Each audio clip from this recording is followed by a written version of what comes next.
오늘 우리에게 주시는 하나님의 말씀은 마태복음 11장 28절에서 30절 말씀입니다. 마태복음 11장 28절에서 30절 말씀, 하나님의 말씀 봉독하도록 하겠습니다. 수고하고 무거운 짐진 자들아, 다 내게로 오라. 내가 너희를 쉬게 하리라. 나는 마음이 온유하고 겸손하니 나의 멍에를 메고 내게 배우라. 그리하면 너희 마음이 쉼을 얻으리니 이는 내 멍에는 쉽고 내 짐은 가벼움이라 하시니라. 아멘. 할렐루야. 거룩하신 우리 하나님, 성삼위일체 우리 주님을 찬양합니다. 주님께 예배드리는 이 시간 하나님께서 홀로 영광 받아주시고, 예배드리는 우리에게 하나님께서 충만한 은혜로 함께 하시기를, 우리의 모든 기도 가운데 하나님의 응답이 함께 하기를 축복합니다. 오늘 예수님께서 우리에게 말씀하시기를, 수고하고 무거운 짐진 자들아, 다 예수님께, 당신께 나아가라 말씀하십니다. 우리 모두의 삶에는 감내해야 될 수고가 있고 짊어지어야 할 의무가 있으며 감당해야 할 짐들이 있습니다. 이것이 인생 아니겠습니까? 우리의 인생은 수많은 수고가 있고 그렇게 무거운 짐들이 있는데, 어쩌면 아픈 가족이 짊어질 수 있는 짐이 될 수 있고, 재정 상태가 내가 짊어지는 짐일 수도 있습니다. 사람답게 살기 위해, 그리고 먹고 살기 위해 반드시 수고해야 하며, 여러 모습으로 우리가 짐을 지고 살아가는 게 우리의 삶일 것입니다. 그런데 전도서 6장 7절 말씀에 이렇게 말씀하십니다. 사람의 수고는 다 자기의 입을 위함이나, 그러나 그 식욕은 채울 수 없느니라 라고 말씀하십니다. 그렇습니다. 우리의 인생은 내가 사랑하는 사람을 위해서 부족하고 연약하지만, 비록 완벽하게 해내지는 못할지라도 최선을 다해 수고하고 있고, 버겁고 힘겹지만 최선을 다해 나에게 짊어진 짐을 감당하고 있습니다. 하지만 문제는 이 전도서의 말씀처럼 이런 모든 수고는 다 나를 위해, 내가 사랑하는 사람들을 위해 감당하는 것이지만, 그러나 그 욕망은, 그 식욕은 결코 채워지지 않는 데 있습니다. 평화를 갈망하는 우리의 수고와 우리 쉼을 원하는, 소원하는 우리의 짐을 짊어지는 건 어떻게 보면 채워지지 않는 부분이 있다는 것이죠. 그런데 오늘 우리에게 예수님이 말씀하십니다. 인생에 수고하고 있으며 무거운 짐을 진 사람들이여, 모두 다 내게 오라 라고 예수님이 말씀하십니다. 왜 예수님이 오라 하십니까? 내가 너희를 쉬게 하리라. 우리를 쉬게 하리라. 우리 주님의 뜻이 우리에게 쉼을 주고 평화를 주는 것이기 때문에 그렇습니다. 공동 번역 성경에 마태복음 11장 28절 말씀을 공동 번역은 이렇게 번역합니다. 고생하며 무거운 짐을 지고 허덕이는 사람은 다 나에게로 오라. 내가 편히 쉬게 하리라. 사랑하는 성도님들, 왜 주님께 나아가면 우리가 쉴 수 있습니까? 내가 감당해야 할 수고와 어쩌면 고통스러운 나의 짐은 나를 짓누르지만, 그러나 온유하고 겸손하신 우리 주님의 멍에와 우리 주님의 말씀은 온유하고 겸손하시기에, 사랑이시기에 그렇습니다. 우리가 주님의 배움을 배우고 주님의 뜻에 순종하는 삶을 살면, 그러므로 예수님의 약속처럼 참된 쉼과 참된 평화를 누릴 수 있습니다. 그러므로 하나님께 순종하는 것이 곧 평화를 누릴 수 있는 길입니다. 오늘 성경 말씀을 함께 잘 살펴보기 원합니다. 마태복음 11장 29절 말씀에 나는 마음이 온유하고 겸손하니 나의 멍에를 메고 내게 배우라. 그리하면 너희 마음이 쉼을 얻으리니 말씀하십니다. 그렇습니다. 앞서 말씀드렸듯이 우리 주님 오라 하시는데, 그러나 단지 주님께 나아가기만 한다면, 그러니까 우리의 마음이 주님께 귀 기울여지고 우리가 그렇게 예배로 주님께 단지 나아가기만 한다면 자동적으로 쉼을 얻을 수 있는 게 아닙니다. 우리 주님의 멍에를 메고 주님의 말씀을 배우며 그 뜻에 순종할 때, 그때 우리는 우리를 쉬게 하리라는 우리 주님의 그 쉼을, 그 평화를 누릴 수 있습니다. 그러므로 다시 한번 강조하지만 하나님께 순종하는 것이 참된 평화를 얻는 길입니다. 하나님께 순복하는 것이 참 안식을 누리는 길입니다. 왜냐하면 우리 주님 온유하고 겸손하신 사랑의 하나님이시기 때문입니다. 그렇다면 하나님께 순종한다는 것이 어떤 의미가 있는지, 이 순종할 수 있는 믿음에 대해 함께 말씀을 나눠보기를 원합니다. 사랑하는 성도님들, 누가 하나님께 순종할 수 있다고 생각하십니까? 하나님을 믿는 사람이 하나님께 순종하지요. 하지만 하나님이 살아계심을 믿는, 그 존재성을 믿는다고 하나님께 순종하는 게 아닙니다. 하나님과 복음을 알고 믿는다고 하나님께 순종하는 게 아닙니다. 제 청년과 청소년 시기에 하나님과의 저와의 그런 이야기들을 전체적으로 하면 좋지만, 제가 시간 관계상 그걸 함께 나눌 수는 없고, 청년과 청소년 시기에 여러 가지 어떤 하나님 안에서의, 교회 안에서의 제 개인적인 신앙의 여정 가운데 저희 20대는 어떤 시기였냐면, 하나님의 살아계심을 확실히 믿었고, 하나님이 제게 보여주신 은혜들, 하나님과 저와의 그 신앙의 흔적들, 하나님과 저만의 그 긴밀하고 내밀했던 신앙의 흔적들이 너무 많기 때문에 하나님이 살아계신다는 건 너무나 확실하게 믿지만, 20대의 저는 하나님이 너무 싫었습니다. 하나님은 있다, 하나님은 살아계신다라는 걸 믿을 수밖에 없지만 하나님이 너무 싫었습니다. 하나님이 실망스럽고 정말로 너무나 몸서리치게 하나님이 싫었습니다. 이유가 다 있죠. 근데 그런 얘기를 다 할 수는 없고, 하여튼 그랬습니다. 당연히 교회도 싫었죠. 그래서 교회를 떠나겠다, 하나님 당신의 영향력에서 나는 벗어나겠다 라고 생각하면서 제가 20대 때 사회생활을 했습니다. 이렇게 하나님을 잊어버리고 내 멋대로 제가 살고 싶은 대로 그렇게 살아가는데, 때때로 인생이 그렇지 않습니까? 마음이 어렵고 힘든 순간이 반드시 찾아옵니다. 제가 막 그렇게 살아가면서 힘들고 어렵고 그런 순간이 찾아오면, 그럴 때마다 혹시 내가 예배를 안 드려서 이렇게 힘든 게 아닌가? 이런 생각이 나는 거죠. 찝찝한 겁니다. 이렇게 힘들고 이렇게 재수가 없는 건 아무래도 예배를 안 드려서 그런 것 같다. 그러면 주일 예배를 드려야 되겠다, 이런 생각이 듭니다. 그래서 주일날 예배당에 찾아가죠. 10분, 20분 뭉기적 어슬렁 껄렁껄렁 뒤에 앉아서 예배를 드립니다. 이렇게 눈이 이렇게 됩니다. 눈썹이 너무나 분하고 짜증납니다. 막 찬양할 때 저 찬양은 진짜 뭐 이렇게 쉬지 않고 하느냐, 지겨 죽겠다 진짜. 무슨 찬양은 저 찬양밖에 모르나. 그리고 목사님 말을 하면 막 이렇게 너무나 시끄럽고 소음이고 막 듣는 내내 거북하고 짜증나고 분노가 막 치밀고 그 참는 겁니다. 설교가 왜 저래? 진짜.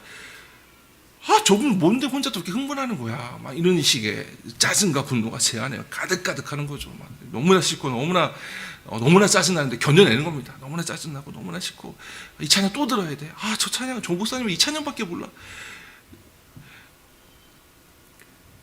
막 너무 실제로 그 목사님이 찬양 하나 꽂히면 한 달 동안 하셨거든요. 진짜 미치는 줄 알았어요.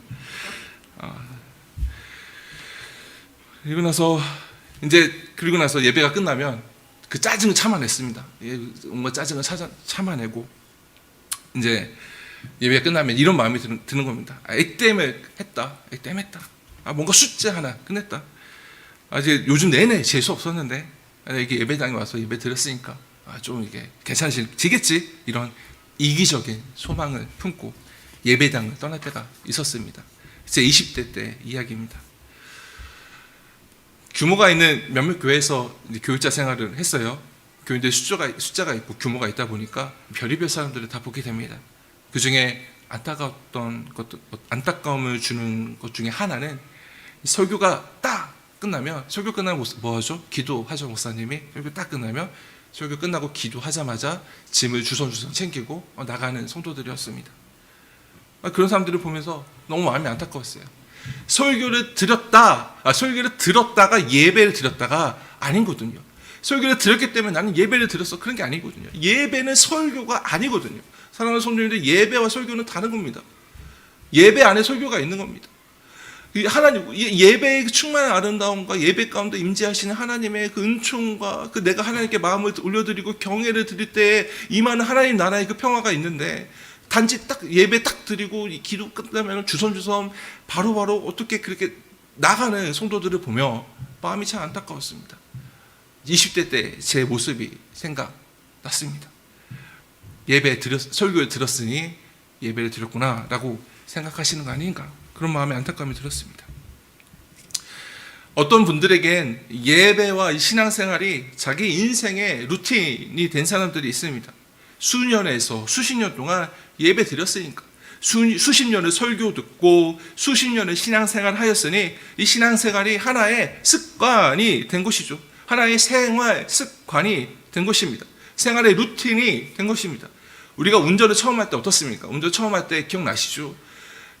좌우 미러를 계속, 룸미러, 사이드 미러 계속 살펴보고, 차의 폭과 이 넓이를 계속 생각하고, 앞차의 간격을 계속 생각하고, 온갖 신경을 운전이라는데 교통 흐름에 따라 긴장하며 운전을 합니다. 하지만 이것이 익숙해지면 어떻게 되나요? 아무 생각이 안 들어요. 차와 나는 하나가 되죠. 전화하면서 운전합니다. 운전하면서 회의를 합니다. 놀라운 거예요. 운전하면서 회의를 하는 거예요. 운전하면서 자기 비즈니스를 처리합니다. 심지어 졸면서도 운전을 합니다. 우리가 패러다임, 이런 말 많이 들어보는데, 패러다임이라는 단어를 미국의 과학 철학자 토마스 쿤이라는 사람이 만들었거든요. 그 사람이 패러다임이라는 개념을 만들 때에 영향을 받았던 게 암묵지라는 개념입니다. 암묵지. 내면화돼서 생각하지 않아도 암묵적으로 지식화되는 그런 것들이 있죠. 신앙생활도 자신의 인생의 습관이 되고, 내 인생의 하나의 습관, 하나의 내 삶의 루틴이라는 건 반복되는 일상이잖아요. 사람은 그 익숙함에서 안정감을 찾을 수 있거든요. 나의 하나의 삶의, 내 인생의 수년, 수십 년을 반복해온 하나의 습관과 어떤 루틴이 되어 버린다면, 생각하고 숙고하고 신앙하고 경외하는 신앙생활이 아니라 하나의 습관, 루틴이 되어 버린다면, 그런 믿음은 하나님께 순종할 수 없죠.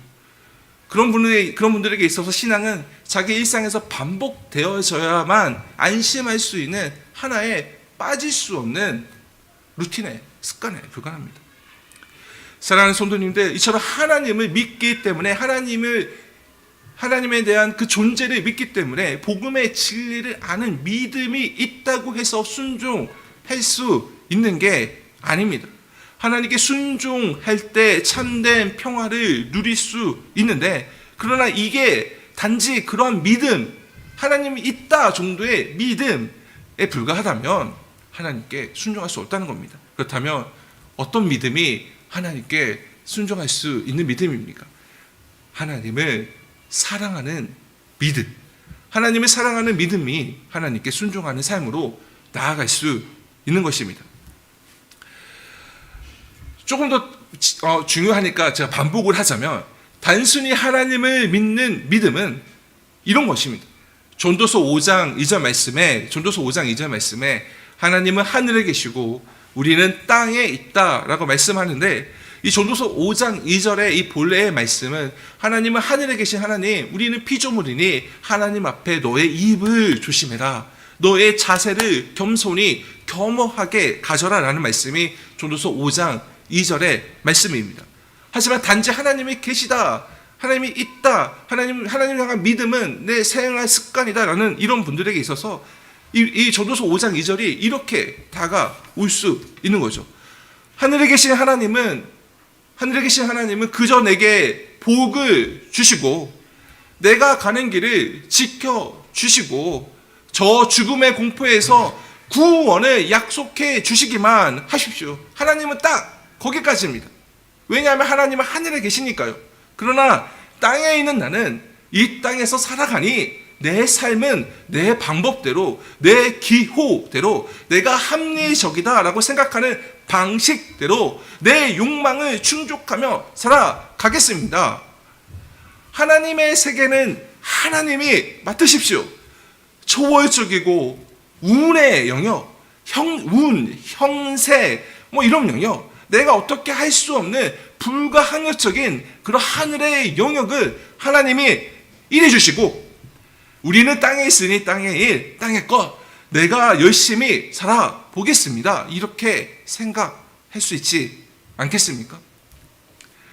사랑하는 성도님들, 그러나 하나님을 사랑하는 믿음을 가진 사람은 이와 같지 않죠. 하나님의 뜻에 순종할 용기를 가질 수 있으며 하나님께 순종함으로 흔들리지 않는 굳건함으로 설 수 있는 것입니다. 사랑하는 성도님들, 그러므로 여기서부터 중요합니다. 하나님을 사랑하는 믿음은 그렇다면 어떠한 신앙의 자세로부터 말미암는가? 이러한 믿음이 어떻게 가능한가? 이런 것들이 중요하죠. 먼저는 내가 죄인임을 알아야 합니다. 내가 어쩔 수 없는 죄인임을 알아야 합니다. 이 현대 사회에 가장 심원한 영향력을 끼친 몇몇의 사람들이 있습니다. 지금 우리가 살아가는 이 시대에 굉장히 큰 영향력을 끼친 사람들이 몇몇이 있죠. 니체, 마르크스, 그런 사람들이 것입니다. 여러분, 니체라는 독일의 철학자가 있습니다. 설교 시간에 목사님들이 많이 얘기하셨을 거예요. 독일의 철학자 니체가 신은 죽었다라고 말을 했다라는 말씀들을 종종 들어보셨으리라 생각합니다. 실제로 니체라는 독일의 철학자는 신이 죽었다라고 이야기했습니다. 하지만 니체라는 사람이 하나님을 부정한 게 아닙니다. 여러분, 이게 굉장히 중요한데 잘 들어보십시오. 하나님이 없다, 하나님은 없다, 이게 아닙니다. 니체는 어떻게 얘기하면 이렇게 얘기하는 겁니다. 신은 죽었다, 우리가 죽였다, 이렇게 얘기하는 겁니다. 하나님 있다는 거죠. 하나님 인정해요. 하지만 내가 죽인다, 이렇게 이야기하는 겁니다. 니체는 하나님 부정하지 않는 거예요. 하지만 하나님의 뜻을 따라 사는 건 주체적인 삶이 아니고 노예의 삶이다.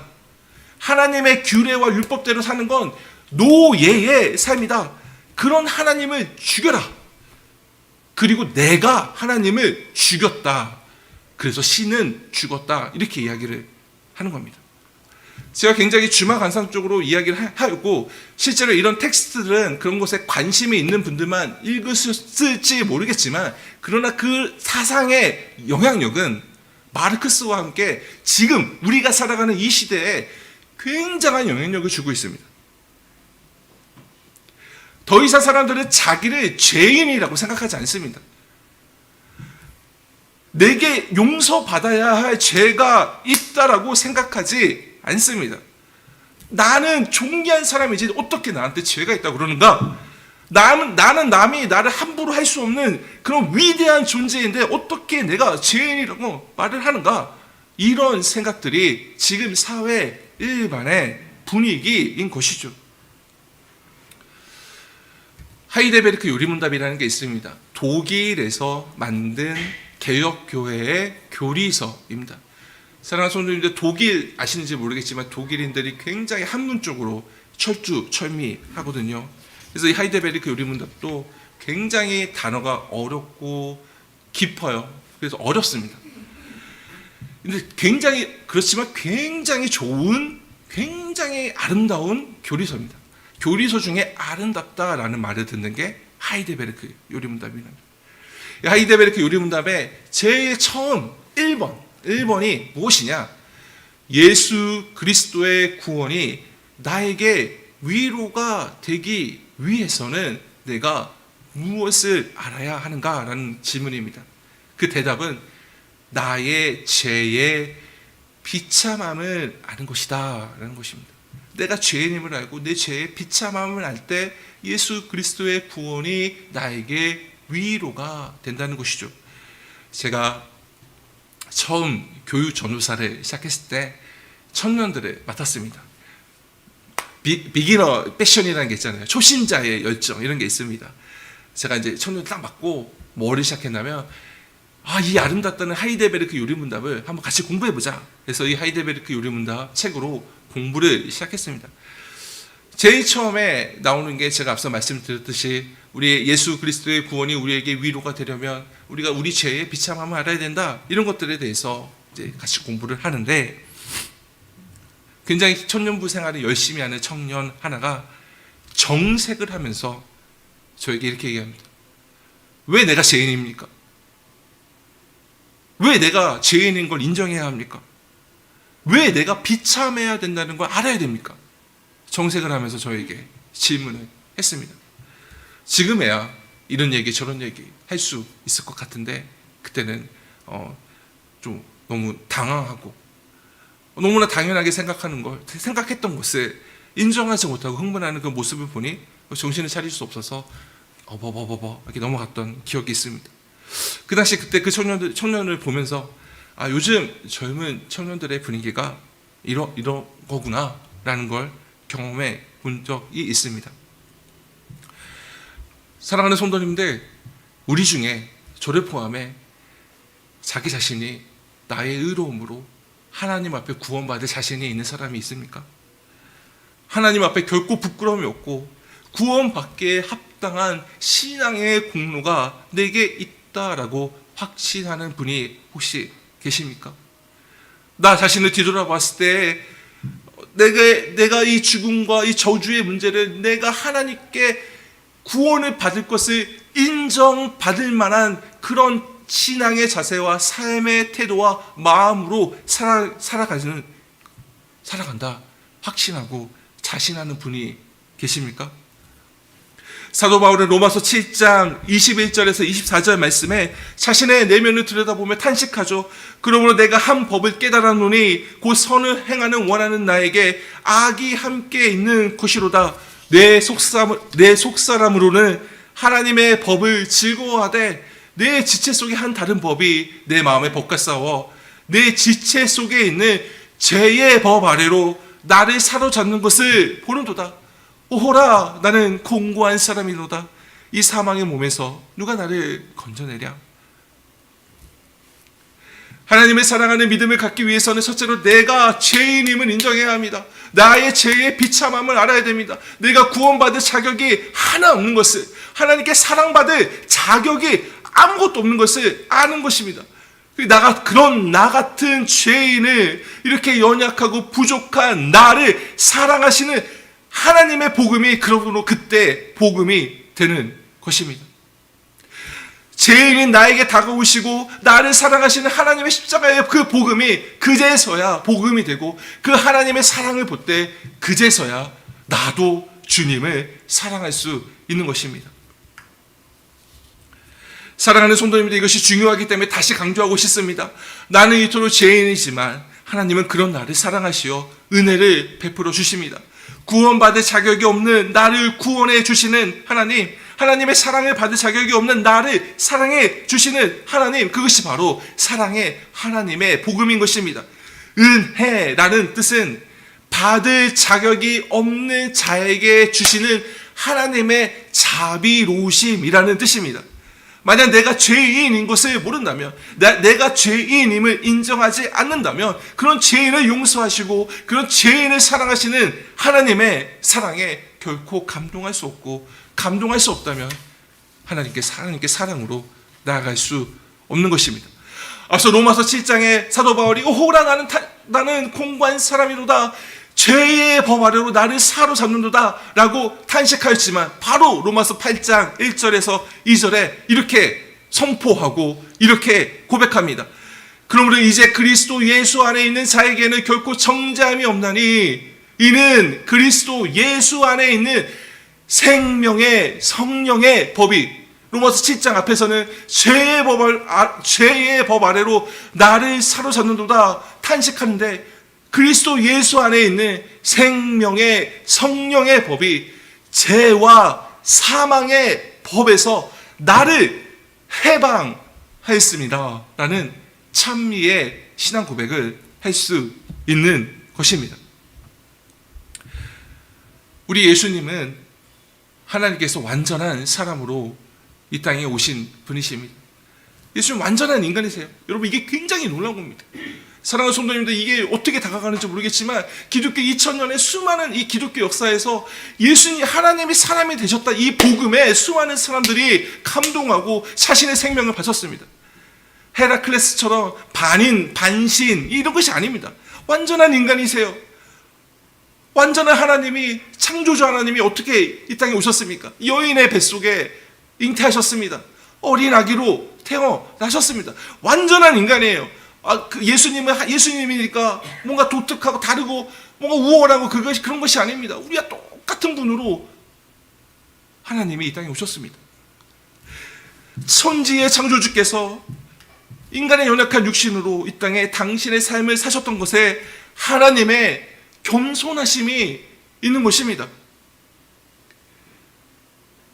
예수 그리스도의 사랑과 희생을 통해 우리는 하나님의 온유하심을 발견할 수 있는 것입니다. 사랑하는 성도님들, 이 기독교의 복음은 바로 이 성육신하신 예수 그리스도, 이 땅에 사람으로 오신 창조주 하나님을 향한 믿음에서 출발합니다.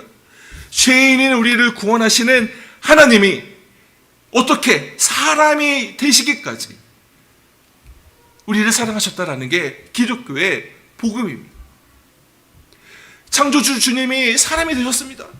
그저 우리를 사랑하시기에 전혀 겸손하실 이유가 없으신 분이 우리를 위해 무릎을 꿇으시고 자신의 허리를 굽히셨습니다.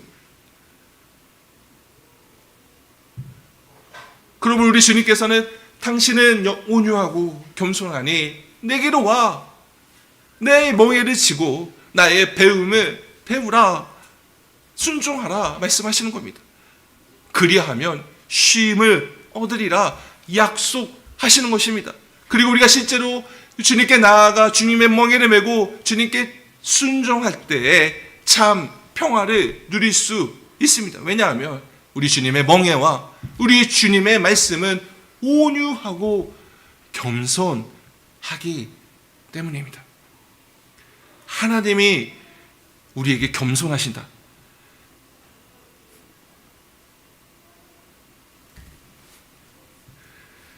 사랑하는 성도님들, 말씀을 마무리하려고 합니다. 그렇다면 우리가 순종해야 될 주님의 멍에, 주님의 가르침은 무엇인가로 말씀을 마무리하려고 합니다.